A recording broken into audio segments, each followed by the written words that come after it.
All right. Sue me! Here we are, the first Kadoozie Kast ever. This is history. You can't see me right now. My hands are in the air. I'm like, yeah, rocket.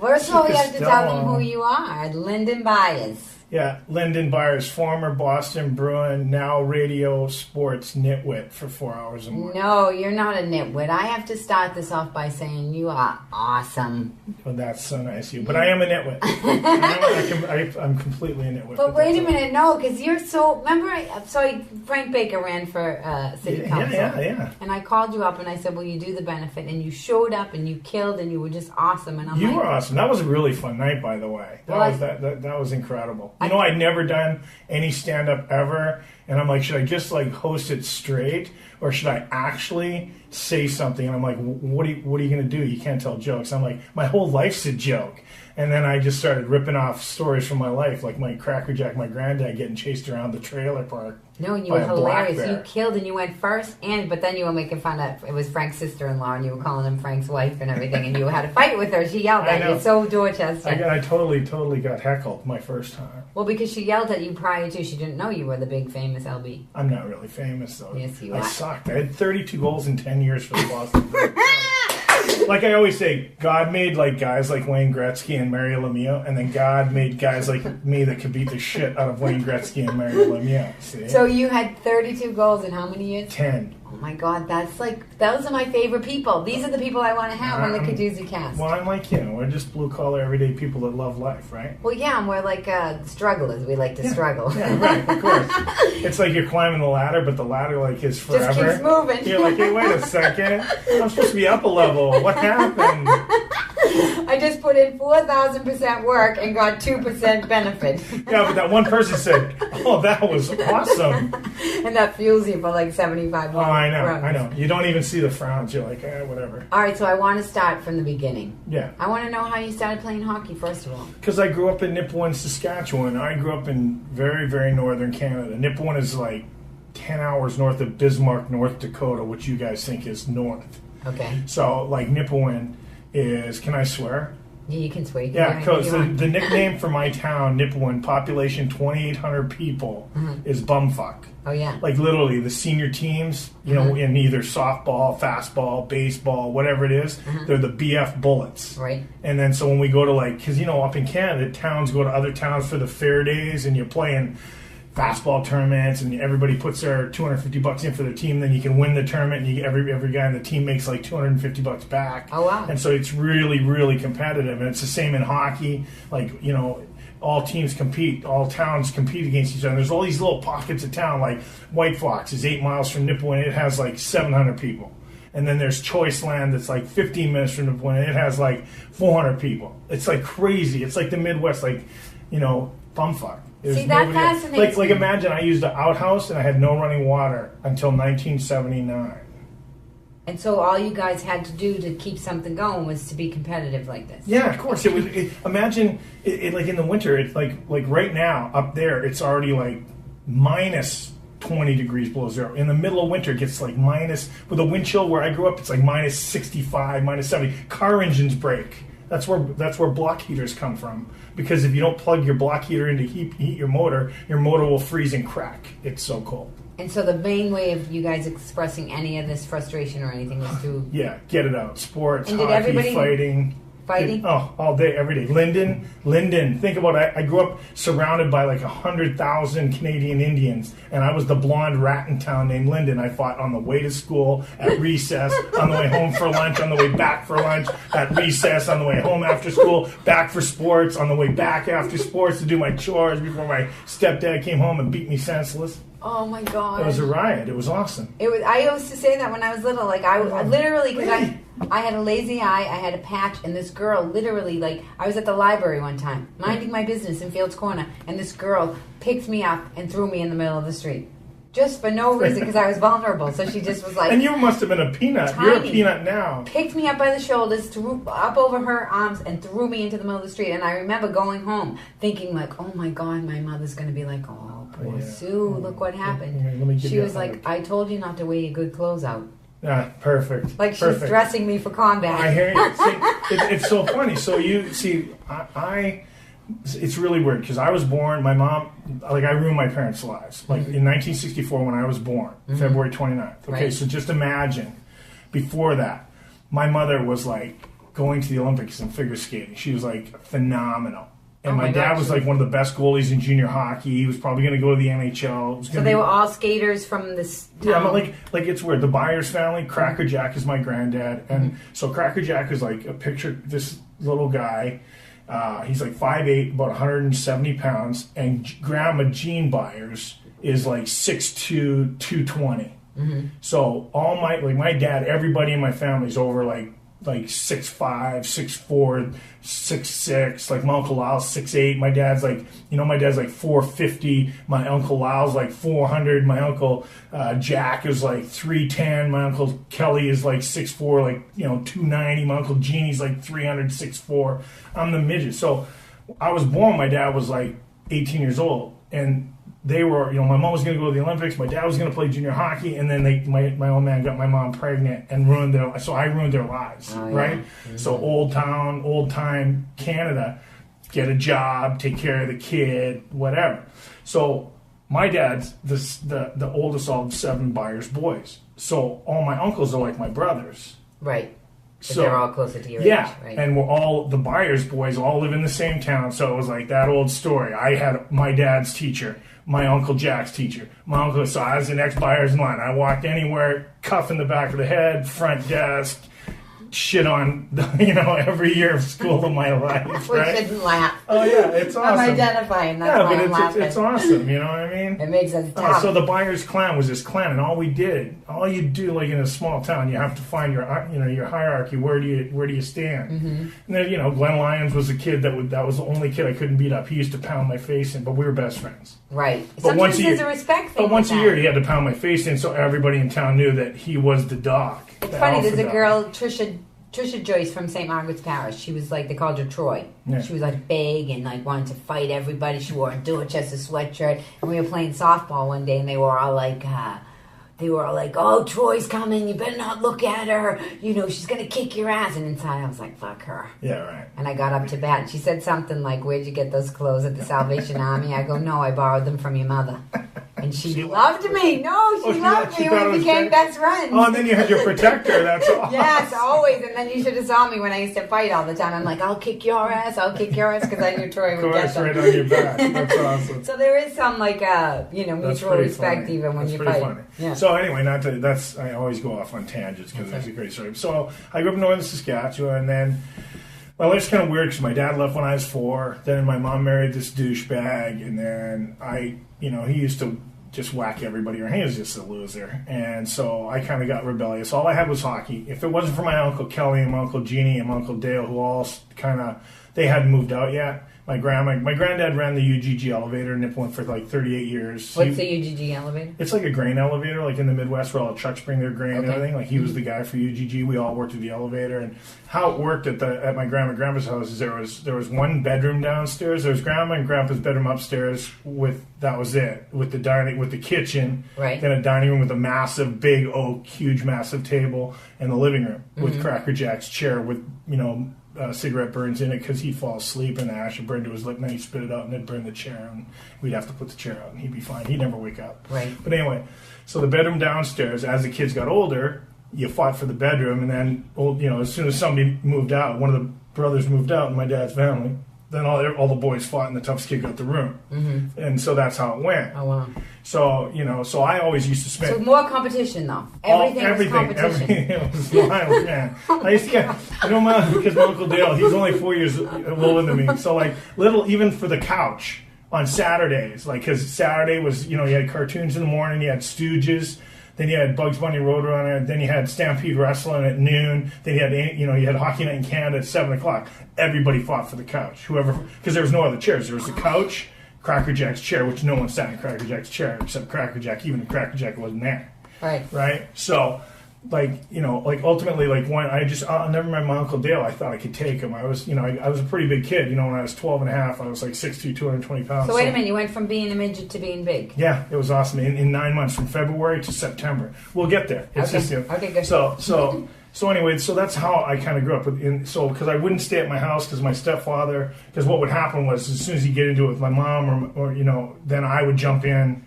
and then he'd whack me around, send me up to my room. I'd go out the window down the tree and I'd be gone till whenever. Right. Mm. So I'd always go to my grandma and grandpa's house. And so that's how, that basically they raised me. But so I was there and then when I got to be 12, that's when I really got rebellious, and I actually literally, my stepfather said, "He's out of here, get him out of here." So when you got big enough to fight him? Well, no, this is before. This is when I was still like 5'4", like 150 pounds. Okay. But my mom and my mom would send me to my dad, in the summers to get rid of me, basically, because my stepfather told me he couldn't deal with me. So it was funny because February of grade 7, that summer when they sent me, I started growing in February, but they sent me away in summer, so I was gone from like June 15th, and I came back like September 1st. When I got off the bus, I was 6'2", 220 pounds. I'm always fascinated by that when people beat kids, because I'm like, you don't understand. They're going to grow up to be huge human beings. Yeah, the little short, fat, porky kid, the husky kid, always turns out to be 6'8", like 3 bill. And then I'm like, and then you're going to be old, and you're going to need them to take care of you, so don't beat them. Yeah, so it was great. So I came back that summer to come back to Nipawin, and I got off the bus, and I went to Rexall Drugs, where my mom works. Mm-hmm. And I said, "Where's Tony?" She said, "He's golfing." I went onto the golf course. I went there, found out what hole he was on. I walked on the hole, and I beat him senseless in front of his buddies. Bloodied him up, knocked him out. They had to pull me off him. I was like killing him. I would have killed him. But I bet I would have killed him. Yeah, but I'm glad you didn't kill him. No, but I have to ask you this. At what point from when you were away for the summer, at what point did you know you were going to go back and beat the daylights? Well, as soon as I kept growing. It was like crazy. Like every 2 weeks, I would grow like an inch. It was like insane. I went from even my dad was kind of blown away. You know what I mean? It's like you got here, you were this size, and then like when I'm saying goodbye to you, you're like my size. What the F? You were like the Hulk. It turned out it was pretty good. I was a tall, lanky kid. You know what I mean?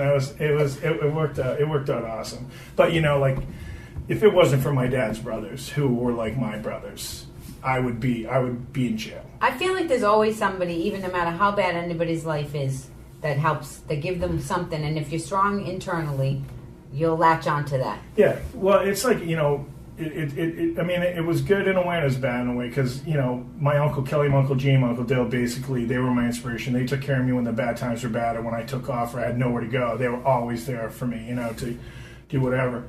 But, when I got shipped to live with my dad, now my stepmother, she's like, what the F? I don't even, it's like I just spit out a 12-year-old. What do I want a 12-year-old in my life for, Right.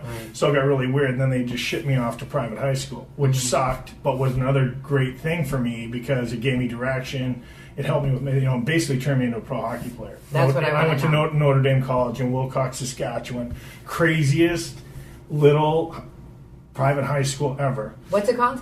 Notre Dame of Wilcox. No, Notre Dame Hounds of Wilcox, Saskatchewan. It's, the Hounds of Notre Dame. They made a movie about it. I wasn't in the movie because I wouldn't cut my blonde locks off. They had to shave your head. It was a movie about the 20s and 30s. But Per Alpha Murray was this crazy, because I know you're going to know, a crazy old priest that drank and smoked and sweared, and that was Per Alpha Murray. He started the school, and either you were a delinquent or you were an athlete and a delinquent, and your parents couldn't deal with you, and they shipped you off to this private high school in a town with 100 people. When I went there, it had one paved road, one confectionery, and that was it. You were 30 miles from a town the size of Worcester. Regina, Saskatchewan had like 175,000 people. You weren't allowed to have a car. It was nuts, man. But every team, doesn't matter if it's volleyball, badminton, hockey, baseball, football, rugby, anything, you were like, everybody was playing for a state championship. That's interesting because sometimes they say if you strip away everything else, you can focus. They say the guy who followed Obama around, because he has so much on his brain because running the country, he decided every day to just wear the same clothes. because he didn't need to make another decision. So he wears like a blue suit every day. And I was like, that's kind of smart. That's like Steve Jobs. Yeah, right? Remember the late, great Steve Jobs? Yeah. Jeans and a black T-shirt or black mock turtleneck or whatever. It's funny, I say that all the time. I'm like, because you know how you got to go through your wardrobe, and you're probably like me. You go to so many events and everything like that, and you're trying to do all, as much as you can for charity, and you always get the free T-shirts, and then every year you got to give you give them to the Salvation Army. You throw them in the bin, right? Because and I always say, you know what? I'm just gonna start wearing black and white T-shirts and jeans, Levi's, size 38, 34. Yes. 38. Yeah, we have to talk about why you look so high. Oh, you think I'm high? I almost fell over when you walked in. I'm like, look at LB. No, but it's great because you're probably like the 25th person in the last 2 weeks to go, you working out, LB? Yeah, you look good. No, I got the gout. What do you mean? There you go, up the ladder. The ladder's moving again. He only looks hot because he got the gout. He got a little ahead, but it's going to pull him back down. Yeah, the gout is, you get it from, because I was, so literally, so my left toe started to hurt, and I had no idea. So then I'm thinking, old hockey injury, whatever, Next thing you know, it's my whole left foot. Then it's my left ankle, and I can barely walk on it. Was it green or anything? No. So this is the weird thing, because the gout's supposed to swell up and it's be crazy. So my feet don't swell up or anything. So I'm on WebMD, like screw calling the doctor because they have WebMD now, So it's like I see all these nasty pictures of these blown up joints and everything like that. And I'm like, I don't know what it is. Then 2 days go by and I can't. It's in my right foot. And I literally can't even walk. I bailed on the morning show. I'm like, look, I can't. I was literally going to work, and I looked like I was 100 years old because I could just shuffle, and it felt like I had 2 broken ankles and 2 broken feet, and every toe was broken. It's insane. And I'm like, so I literally, finally, I was at home for 2 days, and it got to the point where I was petrified. I was sitting on the couch with my feet up, and WebMD says, black cherry extract juice or whatever. That's what's supposed to help it. And because I didn't go to the hospital to get gout medicine because I didn't think it was the gout because my feet weren't swollen and red and it's supposed to be hot and everything. So literally, we're doing everything, and I Annie felt so bad because I would literally, I got a pain threshold like an elephant. I was just going to say that. I was going to say, how does somebody? I broke my neck, my back, I dislocated my elbow, fractured dislocation of my wrist, had all my teeth knocked out, whatever. But I was thinking that how does somebody who's lived their whole life like that actually know when to take care of themselves when they're in danger? Yeah. So I'm sitting there, and finally it got to the point where I was so. I could to put my feet down. It was in so much pain I could barely even balance myself. And literally the final time before I gave in to go to the emergency was I literally pissed my pants. Oh. And I was like, holy shit. This is too much. I'm like, okay, tough guy. You made your point. Your wife thinks you're a champ. She's all horned up. Trust me, you've proven it. She thinks you're, Cro-Magnon man. She knows you can go out and get the saber-tooth tiger and wear a beak for the winter. And then you pissed on yourself. Then I pissed on myself, and I totally humiliated myself in front of the people I love. And I'm like, you know what? I got to go to the emergency. So I go to the emergency, and they give me some medicine, and it finally by Saturday I'm like, oh God, thank God. So the symptom or how you get the gout, obviously I'm blows me away because I should have had it like 20 years ago. Alcohol, mainly beer. What do I drink? Beer. I don't know. Budweiser, like 630 packs a week at Assholes Garage, right, with the fellas. What's it called? Assholes Garage? Yeah, that's where we all hang. Where is that? In Framingham. Oh my gosh, I might have to go to Assholes Garage. You'd really like it. I would. Yeah, because when we talk about it, you'd think it was like this 60-foot palace with the greatest lights and a stripper pole and it's 36 flat screen TVs, but it's just Richie's garage where we all hang. But it's awesome. But it is really cool. Okay, cool. But anyway, so it's red meat, which I'm like, you don't think about it till this shit happens to you. Like red meat, shellfish, lobster, shrimp, oysters, clams, and beer. So what do I? So I started thinking about it. I'm like, no shit. I'm like, what do I eat? Burgers on Monday, steak tips on Tuesday, steak on Wednesday, sausage, ribs on you know what I mean? Yeah. And so now I'm literally I'm like, I'm never going through this pain again, which I never will, and I'm not quitting drinking. Okay. So say that again. I'm not quitting drinking On the first Kadoozie Kast ever. Yeah, Lyndon Byers I'm is not saying quitting he's drinking. never quitting I'm drinking. telling Subi I'm not quitting drinking, but I'm never going to eat a steak again. I'm a vegetarian, so Are now, you? yeah. So I've claimed. I'm like, that's it. I'm clinging to vegetarianism. So, and that's why I've lost all this weight. And everybody's like, "Oh, are you working out?" I'm like, "No, I just got the gout." All right, so but it's healthy why you lost the weight is because you're being healthy about it. Well, yeah. Everything, it's good. But you look good. Thanks. Hi. You look good. You always look good, though. Thank You're you. like you're my favorite person. You know that. I tell you every time I see you. Oh, that's what we should just do. Well, is you're talk just about you're how awesome we are. no. That's Well, we could. I mean, how do you have 4 hours? No, I want to know how you got to the Bruins. Well, so anyway, I went to Notre Dame. Okay. And we had great. We were national champions one year. We went to the national championship both years that I was there. So I was very highly recruited as a 16-year-old. All the junior hockey teams wanted me. All the college teams wanted me. I was very, very lucky. And thanks to Peralta Murray and Notre Dame, because I wouldn't have got that exposure if I was stuck in bumfuck Nipawin, I would be I don't know. I don't know what I'd be. But look at that! Isn't that crazy? If you had just had like a monotone life, thank God I beat my stepfather senseless. you'd be monotone right now instead of right. I would never know you. No. I would never. My life wouldn't be a gift, which I completely consider my life a gift. Well, and all the charity you do. How do we not? It's not just me. It's you. It's because I know you're the same way. I know. You do it because you know where you came from, what you could have been. And you don't say it in a mean way. You don't mean it mean. But when I go back to Nipawin and I see kids that are my age that have never been on a fucking airplane, like their idea of a vacation is driving 80 miles to Prince Albert in the middle of February when it's 70 below zero, and they have an indoor pool and they have a restaurant that serves steak and lobster.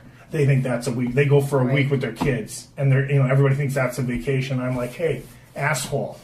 For the same amount of money, you can go to fucking Disney World, guy. But here's my thing too with that. Yes, it is good for them to go, but some people, like I always think, like ignorant. The biggest form of ignorance is when you don't go experience something. Like if you judge it beforehand. Right. Some people might live there, go away, and be like, you know what? That's not for me. I do like this. Right. That's what I feel like is more important than saying like people should do one or the other. 100%. You got it. You can't say anything about anything unless you've. And you have to be honest about it. You have to give your honest opinion, something that you live by.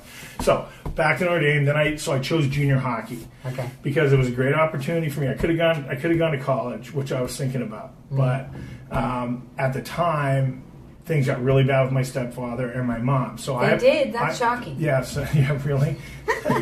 So I have a younger brother, 4 years younger than me. My brother Sean and a half sister Tamara. So what I did was I negotiated with the junior team because a couple teams wanted me. So I negotiated a 3-bedroom apartment, a car, and $600 a month cash. Okay, I have to ask you about that. Yeah. Because here is a kid who grew up, got the shit kicked out of him, gets sent away by himself to this school. Where does the negotiating skills come from? I have no idea. I just needed to get my mom out of that house. I knew. There it is. There's the motivation. Yeah, of course. You wanted to help your mom, so you learned, so you negotiated. Isn't that fascinating? Yeah, it's pretty. I never thought about that. I was just like, I knew what it was like. I knew how bad he used to treat me, and I'm like, I know that he's treating them like that. So it was just a good opportunity. And Regina was only like 6 hours from Nipawin, so my mom could actually come and watch me play That's junior amazing. hockey. Here's a woman that married a guy that beat you, and here you are with your opportunity helping your mom. A million people, everybody goes through that story. It doesn't matter. No, they don't. The 1%. No, they don't. Yes, they do. No, they don't. Other people don't help them others. I think Stop more it. people are like you and me and come from blue collar homes that everybody works, everybody gets beat, and it's all good, because But my it's not a sob story. fascination It's not a sob story. It's incredible. But my fascination, and to be clear about it, is that people can get beaten, and the love does not get beaten out of them. That is fascinating to me. Well, I never thought about it. It's crazy. I've never been with someone so deep. I'm very deep. Passionate. I am passionate. No, I'm serious. Like, it fascinates me that people can come from that, and then the idea is still to be loving. Like, what?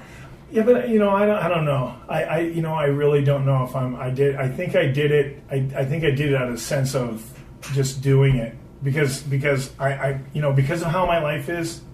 I have 2 ex-wives. I have 2 daughters that we have a really tough relationship because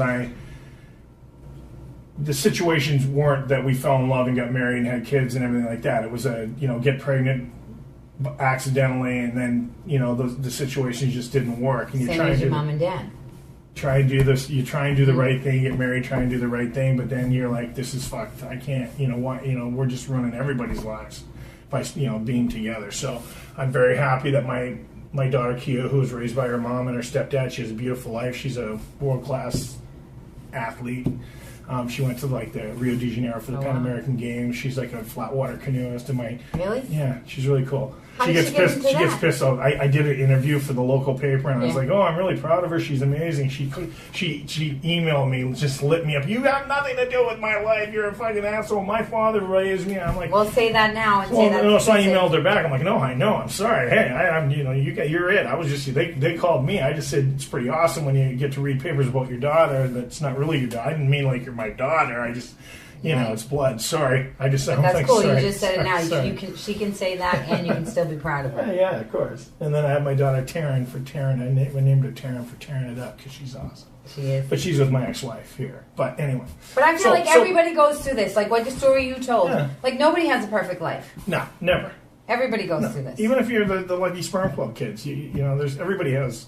It's just a different type of bullshit.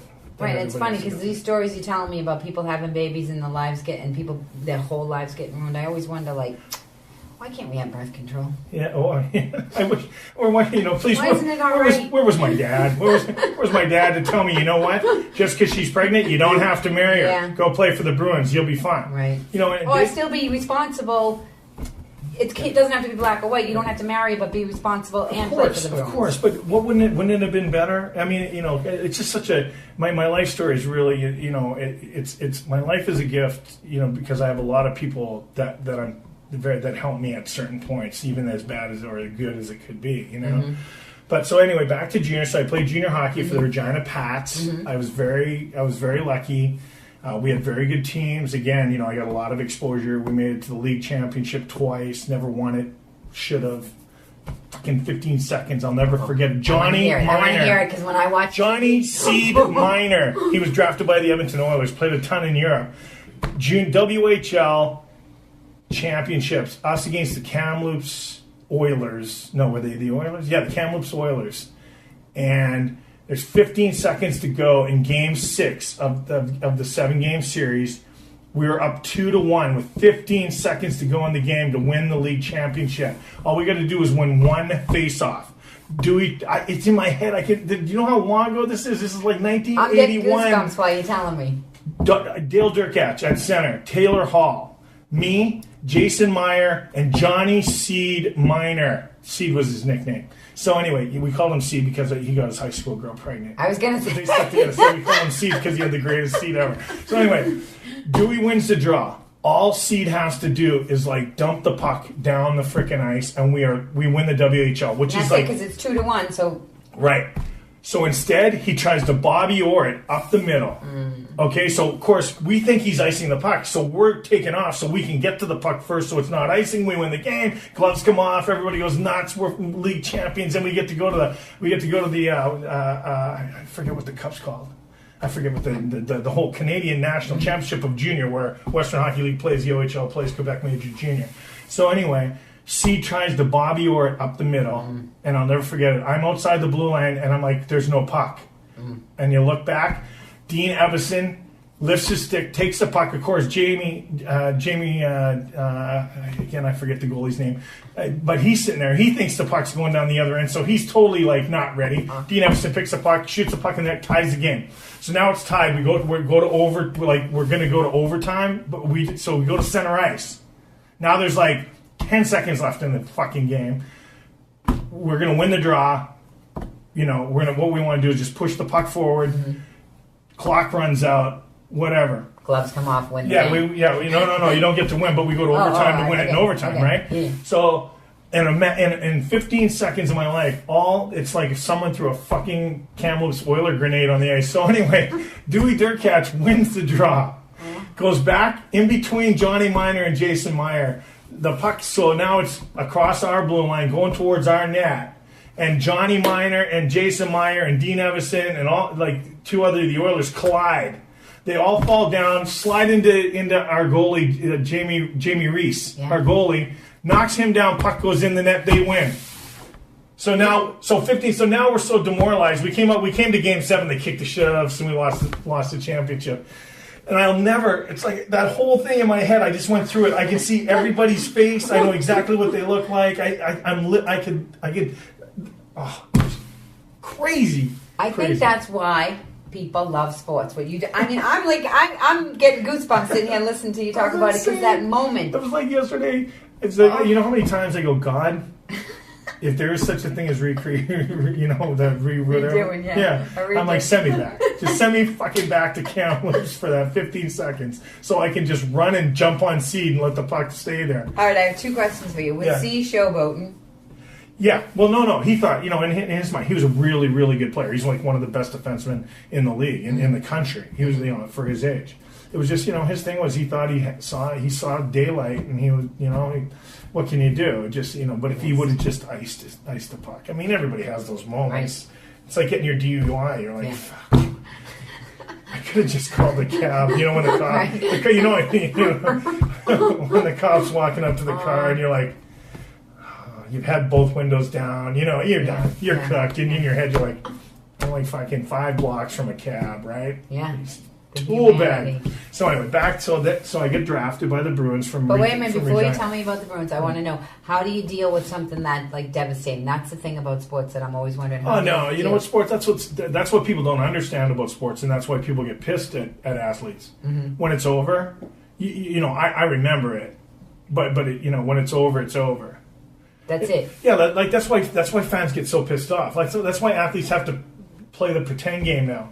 You can't if you lose a game or you make a bad play in a game. Right. Like that's the difference between like someone like Ray Bourque. He could, if he scored on his own net, it would be over. Like that moment. Okay, I scored my own net. Fuck it. See you later. Right. And then go out and score 3 goals and win the game.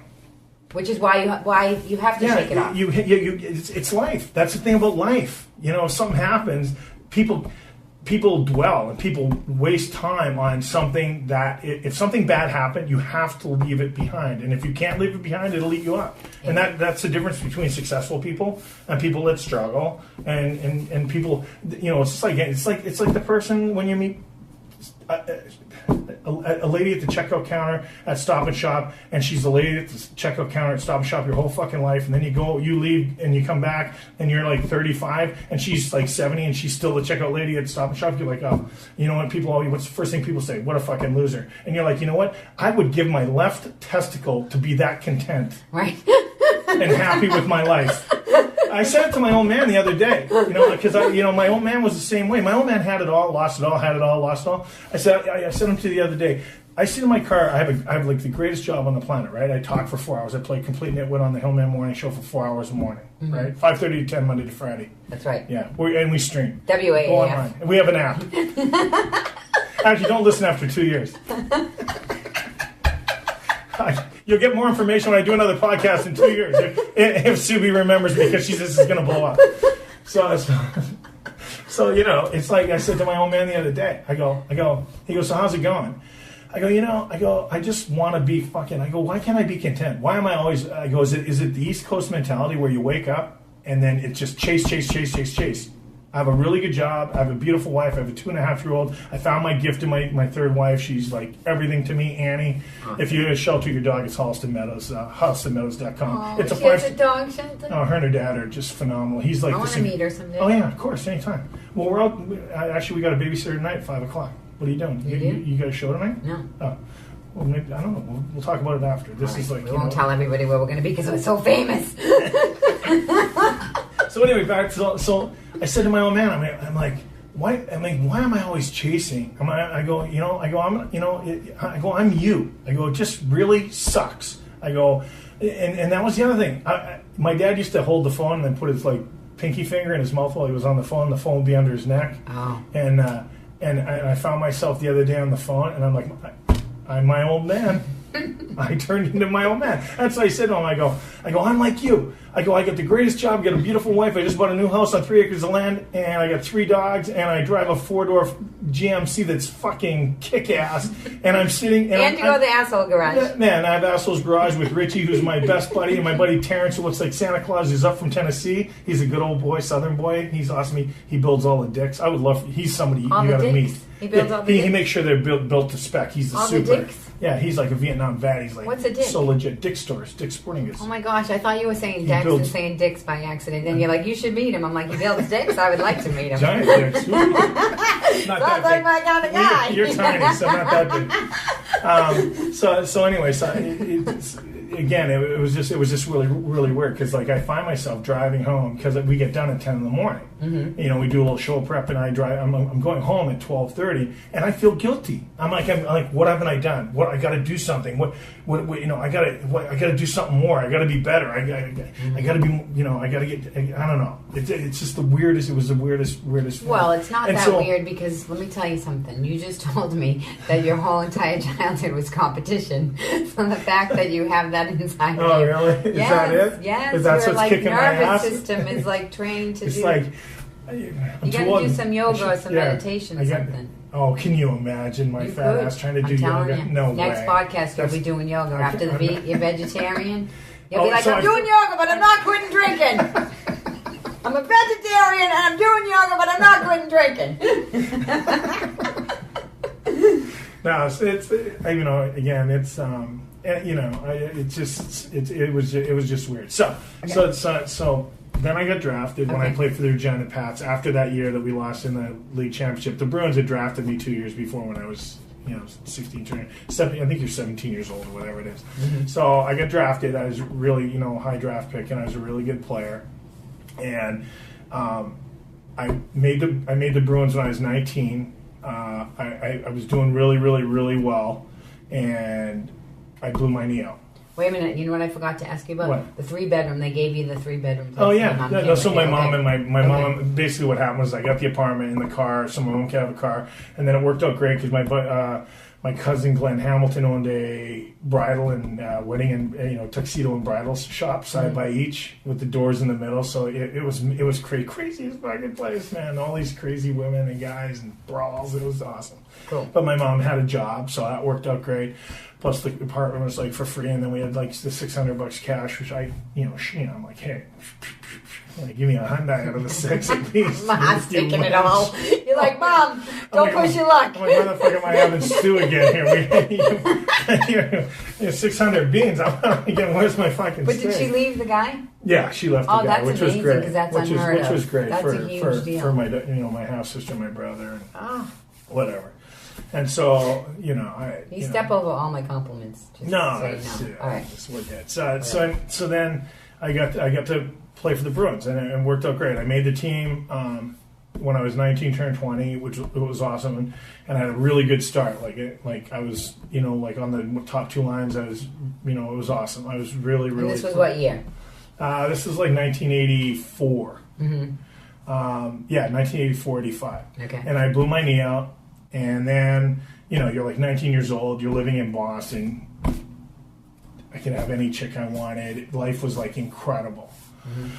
And I partied my face off and partied myself out of a career basically. You know, I blew my knee out. So, you know, I didn't get, you know, I had surgery and I came back like in February. Harry Sin and Tom Johnson, those guys, they had totally, you know, you have to, a little bit of where I came from, who I was just, you know, everything I knew, I did on my own. It was like trial by error, you know. I was long hair, I rode motorcycles. I was like way before my time. You know, everybody was still in the brush cuts. And, you know, I mean, it was, you know, obviously Bobby Orr days and those guys, you know, they was crazy and mayhem. So, but Tom Johnson and Harry were just looking at me like, whatever.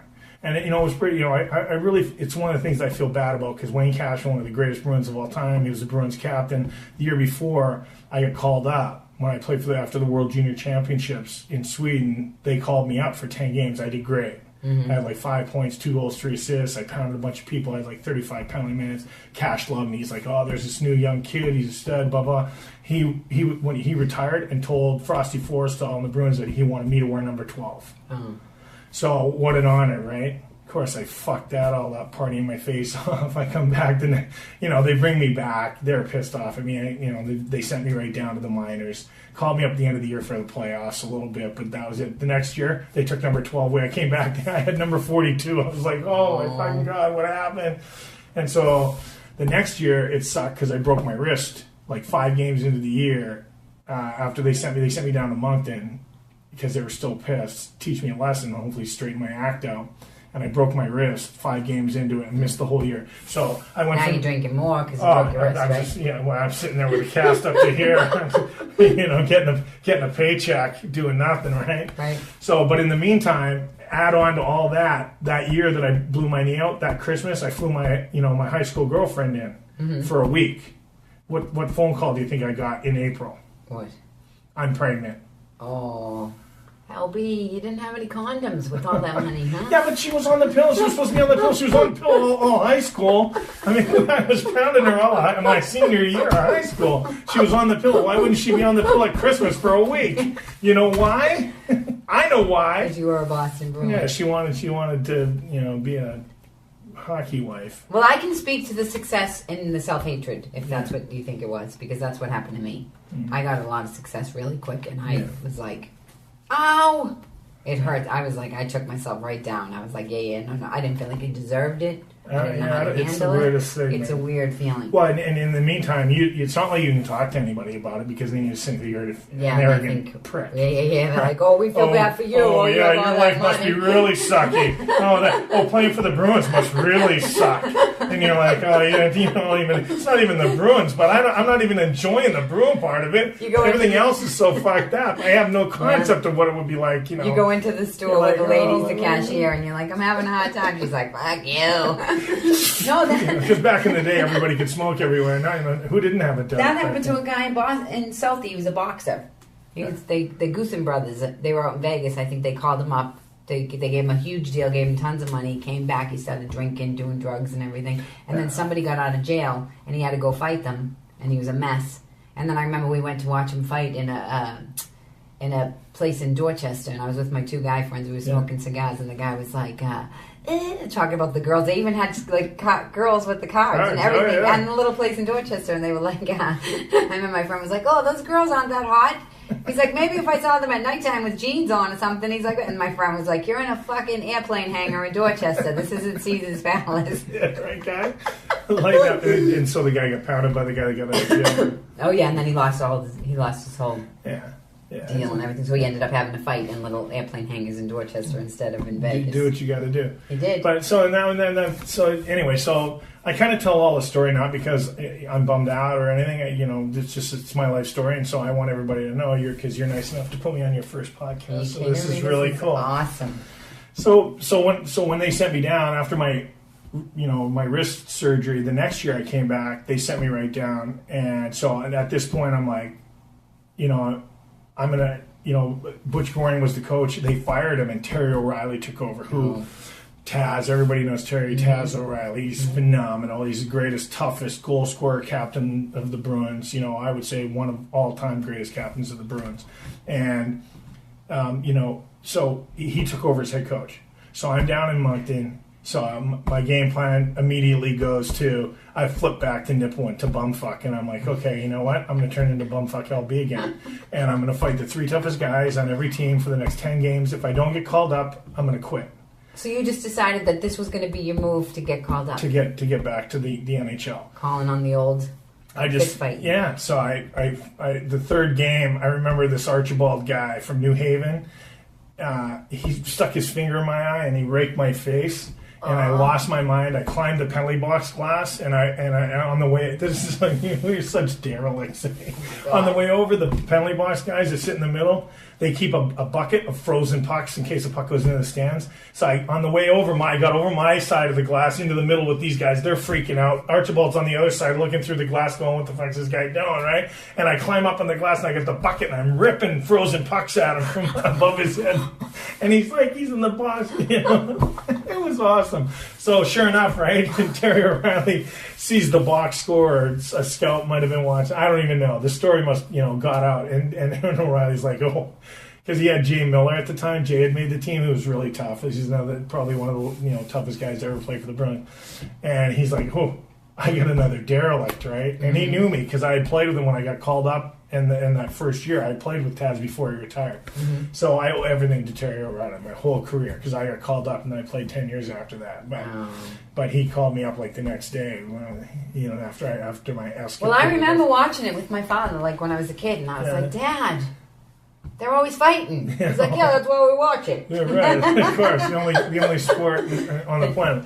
I think it's the great Lenny Clark. Yeah, I know the great. Okay, I don't know if he stole the story, but he tells the story great. He's like, yeah, you always hear the fucking comparison, who's tougher, hockey players or football players, and he goes in this part where, like, you look at football, there's 11 guys, you hand the ball off, the guy runs, sure, the guy gets tackled, he gets hit, but then 5 guys run over, they help him up, he plays on a surface that's padded, if he doesn't want to get hit, he can run out of bounds, they all come back to a huddle where 11 other guys tell him how awesome he is, and everybody feels great. Now you go look at hockey, you play in an enclosed area. Yeah, you can get hit as many times as you want without the whistle blowing. You play on a surface as hard as concrete. You can never run out of bounds. They give you a 6-foot weapon. You play with an object so hard that if it even grazes you, you're bleeding for stitches. You go in, you get stitches. They make you go back out. And he says, if that's not bad enough, they strap razor blades to your feet. I was like, yeah, So, basically after that, I was lucky enough to stay in Boston, and I had a great career, and we had great teams, not due to me. I mean, I take pride in the fact that Jay and I were probably one of the 2 toughest guys, like as a tandem. And Billy O'Dwyer was our center for a long time. It was a great line. And we were named Boston Sand and Gravel. Then we had Willie Platt, who was another guy that kind of came in the mix. And he was an old veteran. And, we were the 4th line that if anybody touched, Adam Oates or Craig Gianni, Cam fought for himself, but a lot of times you want him to score goals, so I would always interject, or Jay would interject when we, to battle, and we played on with great guys and great teams, and I got to play in the greatest city of all time. And you know what's so crazy? Is you literally, like when I told you, like you took what happened to you as a kid and turned it into something, like the only reason why you got to play for 10 years is because you took the way you survived as a kid and used it to your benefit. I think, I don't ever see it, I don't ever think about it too much. That's what I do. I always look back and laugh at it. I think that's because you use a lot of your material. There's a lot of when you grew up and, stuff too. But right? I think it's profound. There was a couple of times in your life where you really reached inside and you were like, all right, when you helped your mother, when you made it back into the Bruins, it's like... But I would never know I was reaching inside. I'm too stupid to break. I know, but that's you're deep. Well, that's how I see the world. Billie Jean King, no lie. So I went to listen to her speak. I watched her documentary on HBO. Yeah. She was. I used to never be able to watch sports because I couldn't be second. I couldn't tolerate anybody having to be second. I just couldn't watch it, and I was like, all right, so you got to get over it. Now I love it. Okay. So I'm watching the Billie Jean documentary, and I watch her the way she handles herself through the whole thing when she was trying to get the women's tennis, when she was trying to get them equal pay. And there was a guy who would like totally disrespect her, and then that guy, Billy, who was the guy who she played? Oh yeah. That I remember. I can't remember his name. The goofy guy with the glasses. And he kept, challenging her. Yeah. She was like, I can't play him. He'll make a mockery out of me. And then some girl from Europe said, I'll play him. And Billie Jean inside, I'm like, I would have killed the girl. And Billie Jean was like, she went to the girl and she said, you just can't lose. And the girl played him and she lost because she knew how much it would set back the women's tennis. Right. So then she says, I have to play him. And then she owned him. Not only did she own him, but made him look like a donkey. It was like a huge circus, and so she said in her head, "Oh, I have power now because look at all this media and everything." And the guy who had stood in her way years before, in the trying to stand up to the women getting money, was in the box, and she said, "I'm not playing until he gets out of the box." And then she said her thing was to attack the other guy she was playing. Her idea was to get to the net and just keep attacking him. She goes, and then all of a sudden I changed it, and I just thought I'm going to make him run and run. And that's awesome. And I saw her, she was speaking at a book thing, and I raised my hand and I reflected that back to her. I said, do you know how awesome that is? Because if you attacked him, nobody would have saw what you did. You made him run. I'm like, that's like a metaphor for life. And her whole face lit up and she was like, I never saw it that way. I'm like, you're Billie Jean King. She's like, what's your name? I like you. You're sitting there going, ooh, I just enlightened Billie Jean King. But it's just the way I see the world. No, it's more just... No, but it's cool because I don't ever, and it's a problem in my life. is I don't ever stop to take time. And I'm very, very thankful that whoever instilled it in me, whether it was my uncles, I would hazard a guess it's my grandma. And I take a lot from my grandfather, Cracker Jack, because, he had 7 boys. Trust me, he worked 38 years for the UGG. You know what they fucking gave him after 38 years? A watch. And I'm sure it was like not a Rolex. Okay, a watch. Yeah, exactly. And so, but he never complained. Cracker Jack was the only. My favorite story about Cracker Jack. Do you know cribbage? 15-2, 15-4, 15-6. You play around the board with the pick, with the toothpicks. When you lose the pegs, the real pegs, you play with toothpicks. Right. That was massive in the Byers family. Everybody played. It was a competition. Christmas. It ended up in like battles in the driveway, like guys bloodying each other. It was like awesome. And when you play Cracker Jack, if you ever pegged a 15, like if you put a 10 down and you 20 for 2. Because you got a 10, you get 2 points, and you're like, oh, Jesus, fucking crazy little son of a bitch. Even if you're like 5, he's always sore. But that was the only time you'd ever hear him like even a muffle of anything bad, except for yelling at the guys, his sons, But Grandma did most of that anyway. Grandma Byers, craziest story ever. Saturday morning, I woke up, because I used to stay over on Friday, Saturdays, and Sundays. I'll never forget. Granddad drove this like a '67 2-door Parisienne, and it was always parked in the driveway, and it came in the back. So you come out of the house on Davis Square, and you come out down the step, like the kitchen. You come to the end of the kitchen, down 4 steps to the porch, and then out the door to the left. And downstairs, right there, you go downstairs to the 3 bunk beds, and then the 1 room that was down there. And then I remember staying over. I come upstairs and I hear something outside. And I open the back door, and there's my grandmother with my Uncle Jack. It was the 70s, so he had hair down to his ass. And she's got Jack bent over, and she is uppercutting him, just feeding him rights, right, like solid rights. And I was standing there, and in the middle of the whole thing, I didn't say anything because I was like horrified. I'm like, what happened to my sweet grandmother that made me like like snow toffee, And she, in the middle of a right haymaker, she stops and she looks back over her shoulder, and she's standing there, and she tells Jack, she goes, "Fuck off." And she turns around to me and she's like, "Hi, oh hey, come give Grandma a hug," And I was like, "Oh." Your grandmother should have played for the Bruins. Oh, she could have. So it runs in the family. She raised 7 beasts, man. All right, we're almost done here, but first of all, I want to compliment you on how you were able. I was giving you a moment of reflection for yourself, and you told me a story. I love that you were able to do that. Don't think I didn't see that you did that. Mm-hmm. And you told me about your grandfather, he never said anything bad. I'm not trying to say something bad. I'm trying to let you see the good. Yeah, you always do. You have like the how biggest heart on awesome the you planet. are. But I really do think do you that know about what? people. This is, for anybody that's listening, the one gift that Boston has, and the people in this area that are the hardest working motherfuckers on the planet that appreciate life, and that's why they live it so hard. That's why they fight so much. That's why they care so much. That's why brothers punch brothers out, because they try and get as much life out of every minute that they're alive. And sometimes, the rest of the world can't see that. And I just love that I've been taken in here, and I totally have my life as a gift, and I get to give back, and I know you do. And the greatest part about being able to give back is I get to see you. You get to come on my radio show. You're like one of the greatest comedians ever. I tell you all the time. I'm a huge fan, and we get to do what we do. And to be able to sit here and have this time with you, listen. You don't even know how proud it is. Do you want to tell them? Yeah, let's tell them. So you called me yesterday and you said, what's my favorite thing? Right. I said, I guess what's your favorite thing? Do you got a favorite object? What's your favorite color? And what did you say? Hope. And so I went to my buddy Steve, Route 9 Tattoo, if you're ever in New England. It's in Framingham. And I got this Chinese symbol for hope tattooed on my hand. Because that whole story you just told me is hope. You never stopped. It's crazy. Don't say anything about it. It's true. No, it's really funny because I went to do that for you because I wanted to do something special because you really made me feel special today. And then on my other hand, I have 5/13/09, which is the day that I was told that my wife Annie was pregnant. And it was a good surprise. and not that the other ones weren't good surprises. I shouldn't say that. No. Well, they were surprises, all right. Yes. But of course, yes. But I had the Chinese symbol for life above Will's born date, and I'm like, what a great match. Life and hope, hope and life. Awesome. How funny is that it just happened like that? See, it's you.